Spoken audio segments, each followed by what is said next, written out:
அமைதியான தெருவில் நடந்த ஒரு துயரம். வீடியோக்குள்ளே போகிறதுக்கு முன்னாடி நம்ம ஸ்பான்சர் பாருங்கள். ஒரு யூஸ்ஃபுல்லான விஷயத்தை நீங்கள் தெரிஞ்சுக்கோங்க. கண்டிப்பாக எல்லாரும் யூஸ்ஃபுல்லாக இருக்கும். ஜஸ்ட் சிம்பிளாக இன்ஸ்டாகிராம் வச்சு ஃபேஸ்புக் ஒரு ரோஸ் போட்டு ஒரு டேக்கு 300 to 300 ஆவரேஜ் ஜாயின் பண்ணலாம். ப்ளஸ் இது ஒரு 5 minutes தான் ஸ்பெண்ட் பண்ண போகிறோம் அப்படின்றதுனால யார் வேணால் பயன்படுத்திக்கலாம் இந்த ஆப்பர்ச்சுனிட்டி. இது கொஞ்சம் டீட்டெயிலாக பாருங்கள்.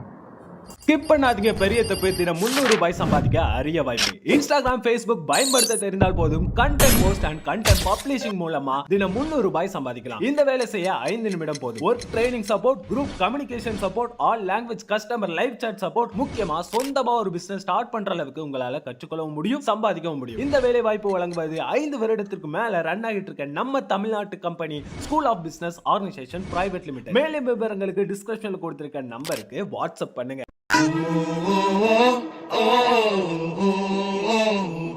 அமைதியான தெருவில் நடந்த ஒரு துயரம். காற்று மரங்களின் இலைகளை மெதுவாக அலையச் செய்கிறது.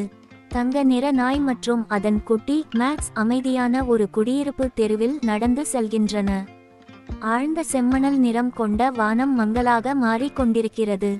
அவசரமில்லாமல் சுற்றி பார்க்கும் நாய் தற்செயலாக சாலையை கடக்க முயலுகிறது. ஆனால் அந்த சமயத்தில் ஒரு கார் வேகமாக வருகிறது. அந்த காரை ஓட்டி வருபவர் செல்போனில் பேசிக்கொண்டே வருகிறார்.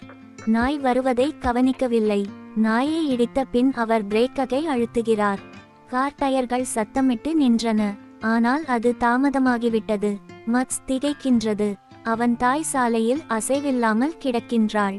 கண்ணீர் நிறைந்த கண்களுடன் அவன் தாயின் முகத்தை தள்ளி எழுப்ப முயல்கின்றான். கார் ஓட்டுநர் ஜேம்ஸ் வேதனையுடன் காரிலிருந்து இறங்குகின்றான். அவன் மெல்ல மேக்ஸை அணைத்துக்கொண்டு, மன்னிக்கவும் சிறியவனே, எனது கவனக்குறைவால் நடந்து விட்டது என்று மெதுவாக கூறுகின்றான்.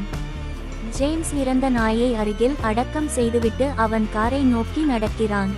இனி செல்ல வேறு இடமில்லாததால் மேக்ஸ் மெதுவாக ஜேம்ஸை பின்தொடர்கின்றான். அவனது சிறிய வால் தூக்கமின்றி அசைகிறது. இதை கவனித்த ஜேம்ஸ் மேக்ஸை தனது வீட்டிற்கு எடுத்து செல்ல முடிவு செய்கிறான். புதிய வீடு, புதிய தொடக்கம்.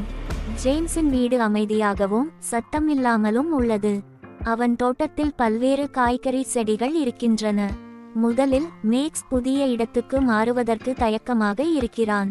இரவு முழுவதும் அவன் ஒற்றையாக ஒரு மூலையில் சுருண்டு கொண்டு உறங்குகின்றான்.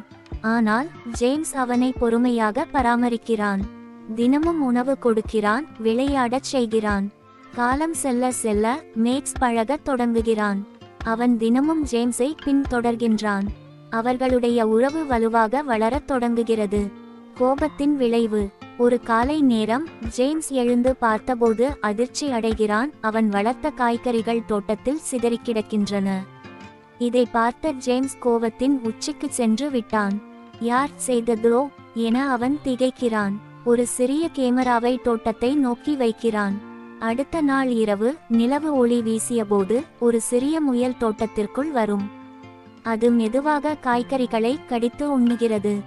ஜேம்ஸ் கேமரா பதிவை பார்த்ததும் கோபமடைகிறான். மறுநாள் முயலை நேரில் பிடிக்கிறான். அவன் கோபத்தில் ஒரு அரக்கன் போன்று முயலை தாக்குகிறான். கட். முயல் அசைவின்றி கீழே விழுகிறது. ஒரு சிறிய முயல் குட்டி லூனா தாயை அங்கே பிணமாக பார்க்கிறது. புதிய ஒரு தனிமை. மக்ஸை போலவே லூனாவும் தன் தாயை இழந்துவிட்டாள். அது பயந்து கொண்டு பக்கத்திலிருந்து பார்த்து கொண்டு இருக்கிறது. ஜேம்ஸ் அதிர்ச்சி அடைகிறான். அவன் தன் தவறை எண்ணி மிகவும் வருந்துகிறான். முன்னர் மக்ஸ் தன் தாயை இழந்த போது இருந்த தனிமையை நினைத்து மக்ஸ் மெதுவாக லூனாவை அணுகுகிறான். அவன் மெல்ல அவளது சிறிய முகத்தை நக்கி அருகில் தள்ளிக்கொள்கிறான். லூனா பயந்து இருந்தாலும் மக்ஸின் வெப்பத்தை உணர்கிறாள். ஜேம்ஸ் இதை பார்க்கும்போது அவனது கண்கள் கலங்குகின்றன. ஒரு முயலை இழந்ததற்காக அவன் கோபமாக இருந்தான். ஆனால் மக்ஸ் அந்த முயல் குட்டியை கவனிக்கும்போது அவன் உண்மை பொருள் புரிகிறது. வாழ்க்கை ஒரு பச்சை தளிர் மட்டும் அல்ல, அது ஒரு உயிரும். புதிய குடும்பம். அன்றிலிருந்து லூனா குடும்பத்தினராகி விடுகிறாள். முதலில் அவள் பயந்து இருந்தாள். ஆனால் மக்ஸ் அவளுக்கு எப்போதும் அருகில் இருந்தான். அவர்கள் சேர்ந்து விளையாடினர், ஒன்றாக உணவருந்தினர். ஜேம்ஸ் இப்போது காய்கறிகளை அழிக்கிறான் என்பதற்காக முயல்களை விரட்டவில்லை. அவன் கூடுதலாக சில செடிகளை வளர்க்கிறான், லூனாவுக்காக.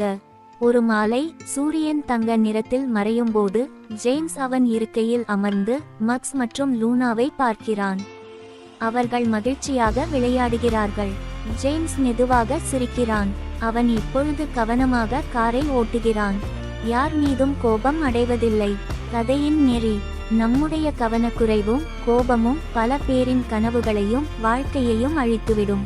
கோபம் ஒருபோதும் மகிழ்ச்சியை தராது. இந்த கதை பிடிச்சிருந்தால் லைக் செய்யவும், ஷேர் செய்யவும். உங்கள் கருத்தை கமெண்ட்ஸில் தெரிவிக்கவும். மேலும் இதுபோன்ற வீடியோக்களை பார்க்க சப்ஸ்கிரைப் செய்யவும். தேங்க்ஸ் ஃபார் வாட்சிங்.